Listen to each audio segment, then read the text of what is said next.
Simplify: How the Best Businesses in the World Succeed by Rичард Кош, an entrepreneur who's made $300 million starting and investing in businesses.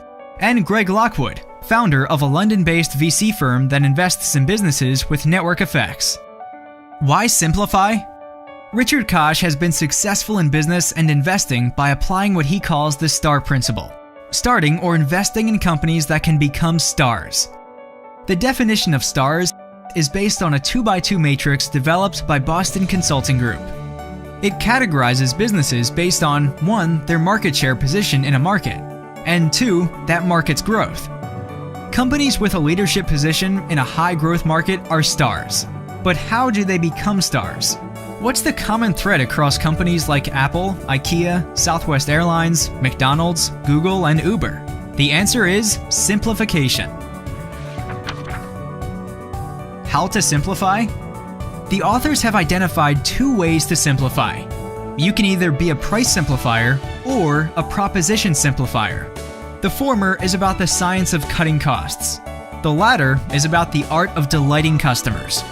Price simplifying means that you can remove all the bells and whistles in order to bring down costs by 50 or even up to 90%. Think of Ford or the McDonald's food assembly line, or IKEA asking customers to do their own furniture assembly. This is obviously hard. Usually, you have to go back to first principles. What's the primary function of a product or service, and what can we do without or change? Maybe it's about cutting out intermediaries or crowdsourcing.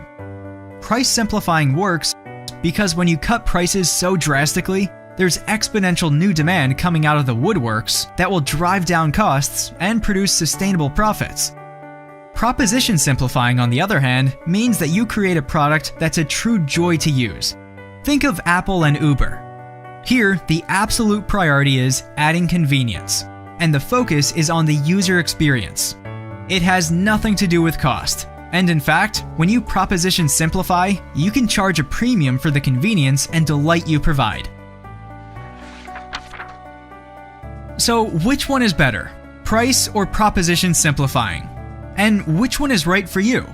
A price simplifier has the advantage that radically lower prices result in huge volume, which can drive costs lower, resulting in a virtuous cycle.